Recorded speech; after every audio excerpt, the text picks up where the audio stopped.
April 14th, 1865. Washington, D.C. The city is alive. Church bells ring. Soldiers dance in the streets. Flags hang from every window. Because 5 days ago, after 4 years of the bloodiest war in American history, the Confederate Army surrendered. 600,000 soldiers are dead. Cities lie in ash, but the war is finally over. And the man who held this country together through all of it, the man who had not slept properly in 4 years, who watched his own son die inside the White House, who was called a tyrant, a monster, and a fool by half the country he was trying to save, that man decides to take one night off. He goes to the theater to watch a comedy, to laugh for the first time in what feels like forever. He never laughed again. His name was Abraham Lincoln. And what happened in that theater on Good Friday, April 14th, 1865, shocked the entire world. But here is the truth most people miss. The assassination is not the most important part of this story. Not even close. The most important part is everything that came before it. A childhood of total poverty. A grief so deep, his friends hid his weapons from him twice. A politician who failed more often than he won. A husband in a hard, complicated marriage. A president who freed millions with one hand and jailed thousands with the other. February 12th, 1809. Hardin County, Kentucky. A boy is born in a one-room log cabin. Dirt floor. No glass in the windows, no doctor. His parents, Thomas Lincoln and Nancy Hanks Lincoln, are not simply poor for their time, they sit at the very bottom. The cabin runs 18 feet by 16, smaller than most living rooms today. That is where Abraham Lincoln entered the world. His father Thomas farmed hard, but had no education and no stillness in him. He moved the family again and again, always chasing better land, always running from something. His mother Nancy was different. Quiet, thoughtful, sharp. Neighbors remembered her reading the Bible aloud to her children and making them think. Young Abraham was her son in every way that mattered. When the boy was 7, the family was sued over the title to their Kentucky farm. They lost. They had to leave. Thomas packed everything they owned onto one wagon and moved north across the Ohio River into Indiana, which then was raw wilderness, dark forest, wild animals, no roads, no neighbors for miles. Abraham and his older sister Sarah cleared land by hand that first winter, living in a 3-sided shelter open to the snow. Then, when Abraham was 9, his mother fell sick. The cause was milk sickness, a poisoning from cows that had eaten a toxic plant called white snake root. It was slow. It was agonizing. Abraham watched her fade over days. She died in October 1818. He and his father built her coffin themselves from raw wood with their own hands. He helped carry it. He watched her go into the ground in that dark Indiana forest. He never spoke of her death in public. Across the millions of words he wrote and spoke in his life, speeches, letters, debates, he almost never mentioned his mother. Some silences say more than words. His father remarried a year later, a widow named Sarah Bush Johnston, who arrived with 3 children of her own. And here is one of the few mercies in Lincoln's story. Sarah was genuinely kind to him. She saw at once that this tall, strange, quiet boy was different. She cleaned him up. She gave him a real bed, and she gave him books. She pushed Thomas to stop working the boy like a farm animal and let him learn. Lincoln later called her his best friend in the world. He meant it. But school on the frontier was nearly impossible. Add up every day of Abraham Lincoln's formal education across his whole childhood, and it comes to less than 12 months, less than 1 year in a classroom. Everything else, he taught himself, walking miles to borrow books, reading by firelight after a full day of labor, teaching himself grammar, math, history, and one day, law. The hunger in that boy was ferocious. At 21, Lincoln did what almost no young man in his position did. He left. He broke clean from his father's farm and his father's expectations. No money, no connections, no plan, no schooling. What he had was a flat refusal to spend his life poor. He landed in New Salem, Illinois, a frontier town of maybe 100 people on the Sangamon River. For the first time in his life, he stood outside his family's shadow. People noticed him at once, and not only for the height, though 6'4" was towering for the era. They noticed because he was funny, genuinely funny. He told long, winding, perfectly timed stories that left people laughing until they cried. He was also nearly incapable of dishonesty. If he owed you money, he would walk 10 miles in the dark to pay it back. People started calling him Honest Abe, the one nickname he seemed to accept. He tried everything. Store clerk. He was good at it, but the store failed and left him in debt for years. He joked it was his national debt. Town postmaster, a tiny job that handed him every newspaper passing through, which he devoured. Land surveyor. He served briefly in the Black Hawk War as a militia captain, saw no combat, and later said his fiercest battles were against the mosquitoes. He ran for the state legislature at 23. He lost. He ran again 2 years later. He won. But the thing that changed his life was the law. With no money, no mentor, and no law school within reach, he taught himself. He borrowed Blackstone's commentaries and read it lying on his back under a tree, feet up on the trunk, cover to cover, then every other legal book he could find. By 1836, at 27, he passed the bar. He was a lawyer. And in New Salem, in those years, he met Anne Rutledge. She was the tavern keeper's daughter, 22, gentle-faced, known for kindness. She was already engaged to a merchant named John McNamara, who had left for New York and never returned. What grew between Abraham and Anne, no one knows for certain. The evidence is thin and argued over to this day. What is not argued is this. Anne Rutledge died of typhoid fever in August 1835, 22 years old. And Abraham Lincoln, 26, a man who had already survived poverty and loss and brutal labor, collapsed. Neighbors said he could not function, that he stood at her grave in the rain and would not leave, that he could not bear the thought of her out there alone with the storms beating down on her grave. His friends grew frightened for his life. They watched him. They kept weapons away from him. He was 26, standing at the edge of the dark. It was the first time. It would not be the last. Lincoln recovered. Slowly, imperfectly, but he recovered.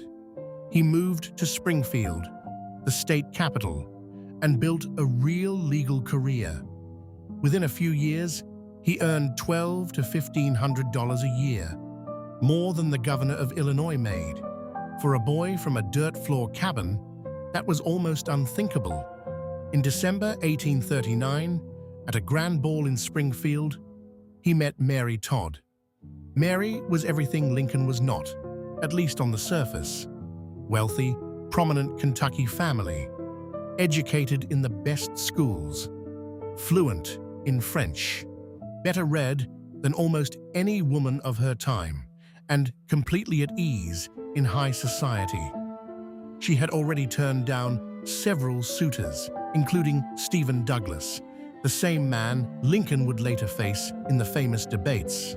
Why she chose this tall, awkward, badly dressed frontier lawyer is one of history's small mysteries. But she chose him, and he chose her.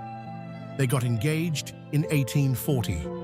Then, in January 1841, Lincoln broke it off. He just stopped.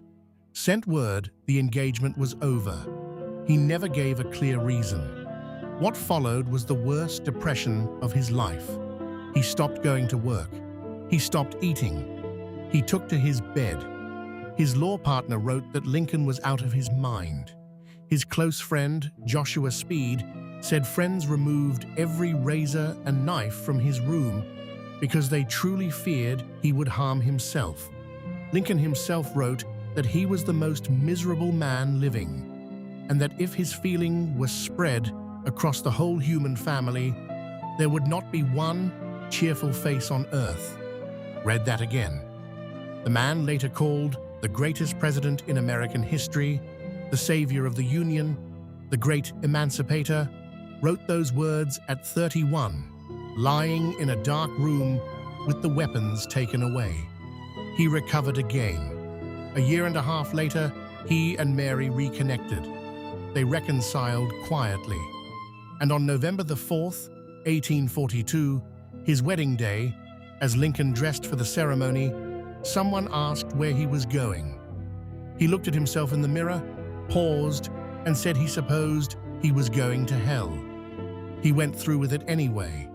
But that one line tells you everything about the man's inner world. Their marriage was real and complicated and full of contradiction, like everything else about him. 4 sons: Robert, Edward, William, and Thomas, called Tad. Edward died at 3 of tuberculosis.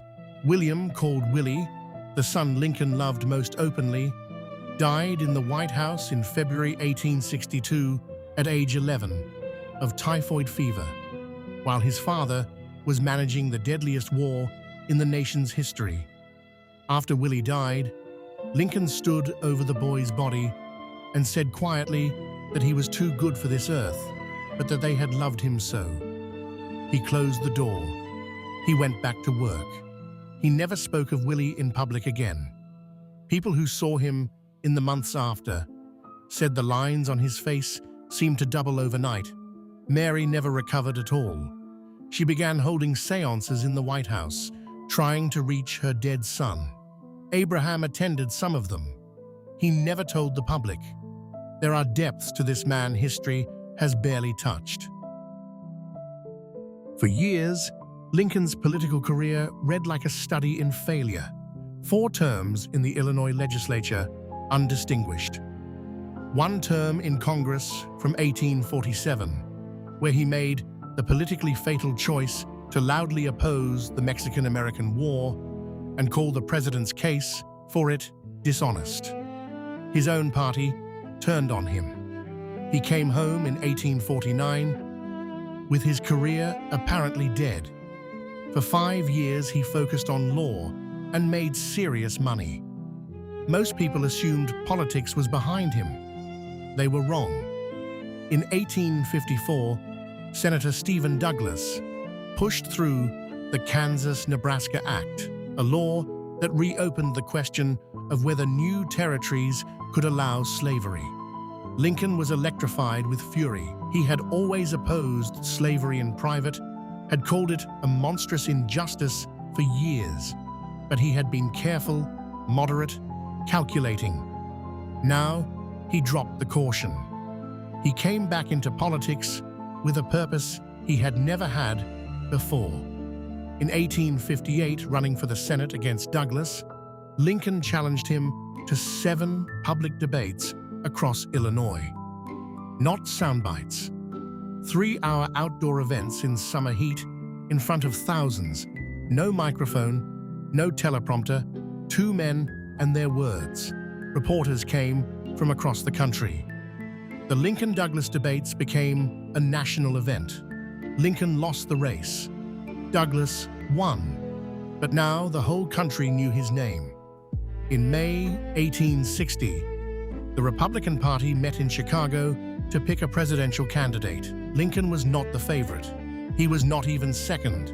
He was the compromise, not radical enough on slavery to scare the North, not tied enough to the old establishment to anger the reformers. On the third ballot, the self-taught boy from the Kentucky dirt floor cabin became the Republican nominee for president. In November 1860, he won, but with less than 40% of the popular vote.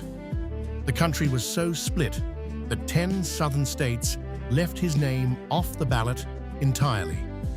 By the time he took the oath in March 1861, 7 southern states had already seceded. The Confederacy had already inaugurated its own president. Confederate soldiers already surrounded federal forts.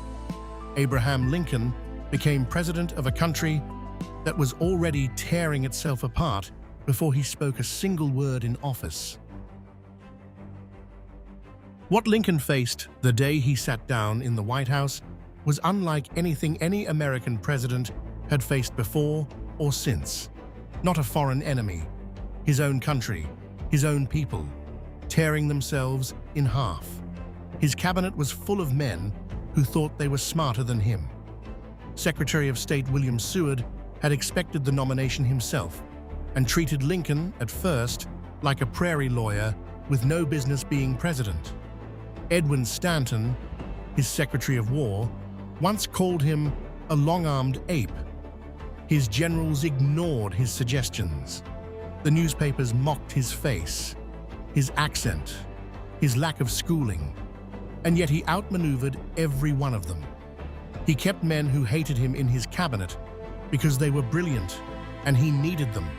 He overruled generals when he was right and promoted the ones who won, including Ulysses Grant, who drank hard and whom many wanted fired. Lincoln said he could not spare the man because the man fought. Now, the good. On January 1st, 1863, Lincoln issued the Emancipation Proclamation. Be precise about what it did and did not do, because it matters. It declared enslaved people free in the Confederate States, the states in active rebellion. It did not immediately free enslaved people in the border states still loyal to the Union. Lincoln was a realist. He knew those states would leave if he moved too fast. Critics then and now call this incomplete, even hypocritical. They are not wrong, but here is what it accomplished in real time. It changed the moral meaning of the war overnight. The fight was no longer only about preserving the Union. It was now openly a war against slavery. It let black men serve in the Union Army for the first time. More than 180,000 would serve, fighting for the freedom of their own people. And it made it politically impossible for Britain or France, who had been weighing support for the Confederacy, to step in because their publics were strongly anti-slavery. Then, Lincoln spent the last months of his life fighting to pass the 13th Amendment, the change to the Constitution that would abolish slavery everywhere in America, forever. He lobbied, he cut deals, he applied pressure in ways that were not always clean. He got it through Congress in January 1865. That is the good. Now the part the textbooks skip. In April 1861, without waiting for Congress, Lincoln suspended habeas corpus, the right that stops the government from jailing people without charge or trial. He did it on his own authority. The Chief Justice of the Supreme Court, Roger Taney, ruled it unconstitutional, saying only Congress held that power. Lincoln ignored the court. He carried on. Over the next 4 years, somewhere between 13,000 and 38,000 American citizens were arrested and held without charge, without trial, without a lawyer. Newspaper editors who criticized the war, politicians who spoke against his policies, ordinary people suspected of Confederate sympathies. Some were held for months, some for years. The exact number will never be known because many records were kept deliberately vague. Was he justified? He believed he was. Completely. He thought the Union could not survive if rebellion organized openly inside northern cities. His defenders say he was right. His critics, then and now, say a man who jailed citizens without trial to save a democracy was destroying the very thing he claimed to protect. Both of those are true. That is the honest answer. Abraham Lincoln was at once the liberator of 4 million enslaved people and the jailer of tens of thousands of free ones. He carried both contradictions inside the same presidency in the same years, and he never fully resolved them. By 1864, Lincoln looked almost nothing like the man who took office 3 years earlier. Photographs from 1861 show a lean, alert man in his early 50s. Photographs from 1864 show someone who looks 70. The lines in his face had cut into trenches. His eyes had sunk into dark hollows. His cheekbones, pushed against skin, pulled too tight. He was 55 and looked like he had lived twice that. He barely slept. He walked the White House halls alone at 2 and 3 in the morning. The staff learned to expect it. He received hundreds of visitors a day in person. Ordinary citizens, soldiers' mothers, people with every kind of plea, because he believed staying close to the people was part of the job. He called these sessions his public opinion baths. The depression never left. It sat under everything, always waiting. He called it his hypo, short for hypochondria, the 19th century term for what we would now call clinical depression. Over decades, he had learned to manage it. His main tool was humor. Lincoln told jokes constantly. In the middle of cabinet war meetings, while generals waited to talk troop movements and casualty reports, he would launch into a long, rambling story that ended in a punchline, leaving the room either laughing or staring in silence. Stanton found it infuriating. He thought it undignified, wrong for the moment. What Stanton missed, what almost no one around Lincoln understood, was that the humor was not frivolity. It was survival. It was the machine that kept a man with suicidal tendencies running the highest pressure job in the world. He mocked his own looks constantly, his plainness, his awkwardness, his poverty. He turned his own insecurities into jokes before anyone else could turn them into weapons. That is not a comfortable man. That is a man who learned through long pain exactly how to survive. April 14th, 1865, Good Friday. 5 days after Robert E. Lee surrendered at Appomattox and ended the war in all but name. Washington is celebrating. Bonfires, bells, soldiers weeping with relief in the streets. Lincoln is exhausted, but lighter than he has felt in 4 years. That morning, he tells his cabinet he expects good news soon. He mentions, almost in passing, that he had a recurring dream the night before, one he always seemed to have before a great event. He was on a ship moving fast toward a dark, distant shore. He did not know what it meant. That evening, Abraham and Mary Lincoln go to Ford's Theater, a place he had been many times. The play is Our American Cousin, a popular comedy. General Grant had been invited and declined. His wife found Mary's company difficult, and he made an excuse. The Lincolns brought a young couple instead. Major Henry Rathbone, and his fiancée, Clara Harris. John Wilkes Booth is one of the most famous actors in America in 1865. Handsome, celebrated, wildly charismatic. He is also a fanatical Confederate sympathizer who has been plotting against Lincoln for months. His first plan was to kidnap the president and trade him for Confederate prisoners. That failed. By April 1865, with the Confederacy collapsing, Booth had moved to something far darker. That morning, Booth stops by Ford's to collect his mail. He performs there often, and everyone on staff knows him. While there, he learns that President Lincoln and General Grant will attend that night. Grant later cancels, but the information is enough. Booth spends the afternoon in careful preparation. He visits the theater and carves a small peephole in the door of the presidential box so he can confirm Lincoln's exact position. He wedges a wooden bar against a corridor door so it cannot be opened from outside once he is in. He arranges a horse in the back alley for his escape. He sends conspirators to kill Vice President Andrew Johnson and Secretary of State William Seward at the same time, a plan to behead the entire federal government in one night. At 10:14 at night, during the third act, at the biggest laugh line of the evening, when the noise of the crowd would cover any sound, Booth enters the corridor. The guard meant to watch the box is not at his post. Booth opens the door. Abraham Lincoln sits 3 feet away, leaning forward, watching the stage below. Booth raises a .44 caliber single-shot Derringer to within inches of the back of Lincoln's head. He fires. Lincoln slumped forward at once.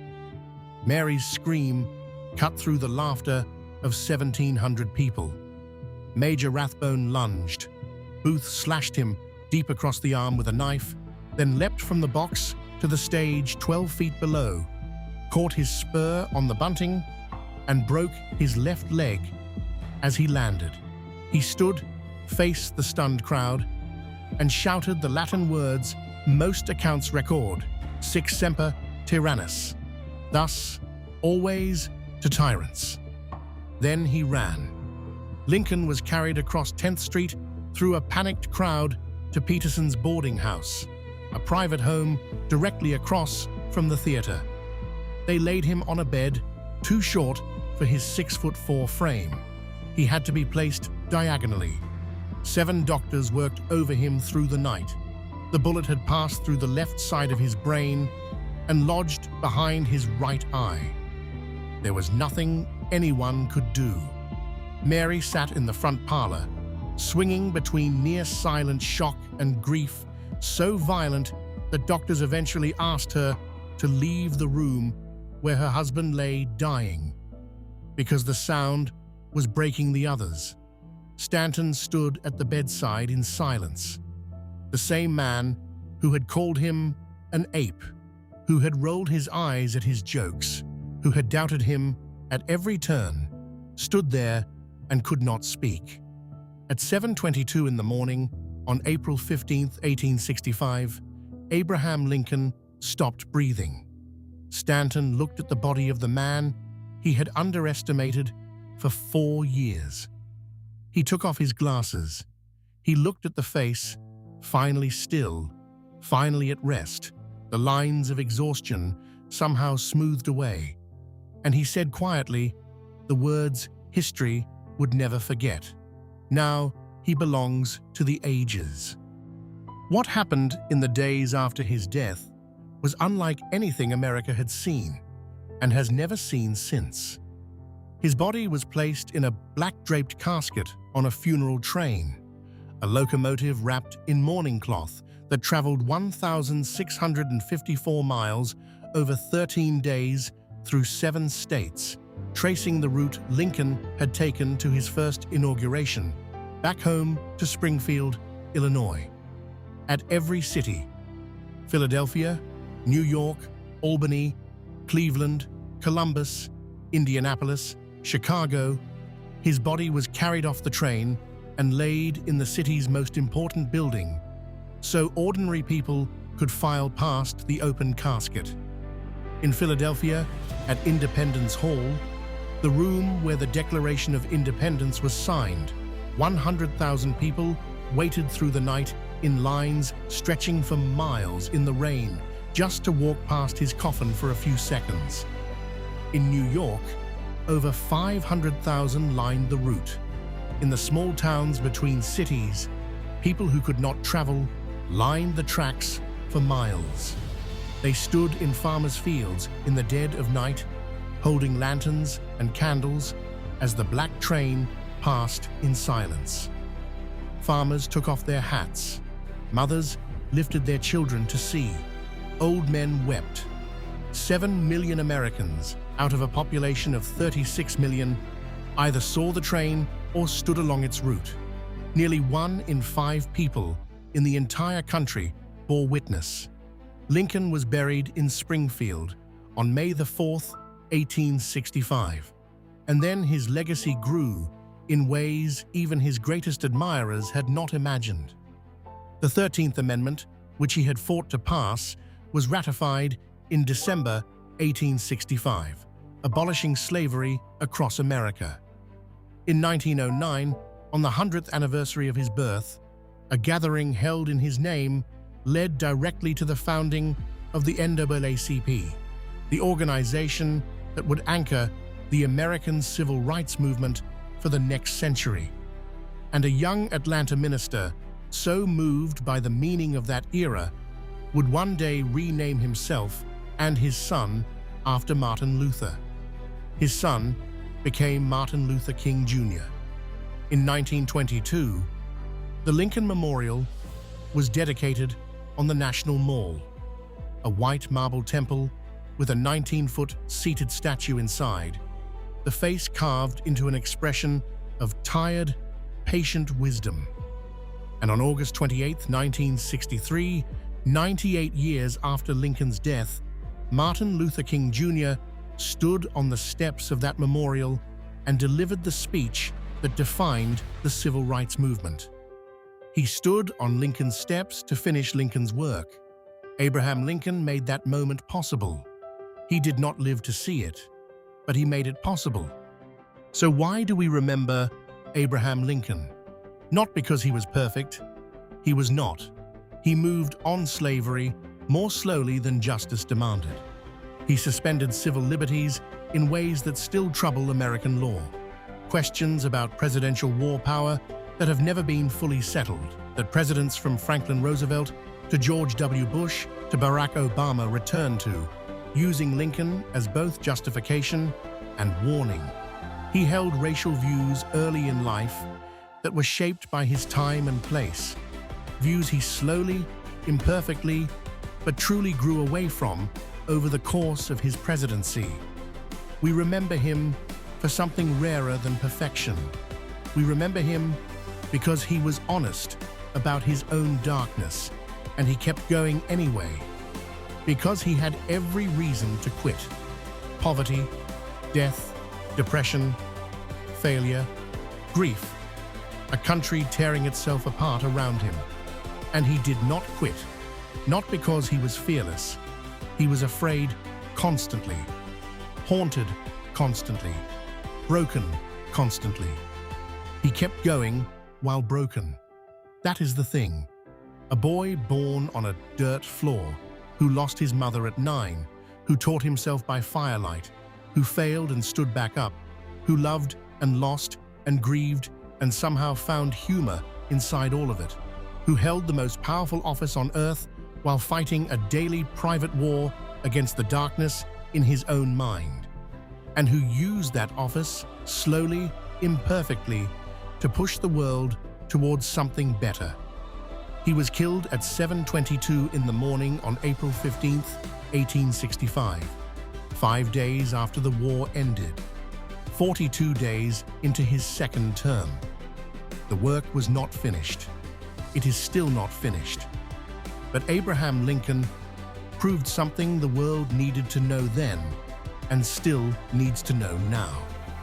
That broken people, deeply, genuinely broken people, can still change history, can still hold things together when everything falls apart, can still, somehow, be great. He belongs to the ages, and he belongs to all of us. Next time, a man who conquered the entire known world before the age of 32, who wept on a battlefield because there was nothing left to conquer, who was dead before his 33rd birthday, and whose empire fell apart within months of his death. Alexander the Great. Subscribe. You do not want to miss that one.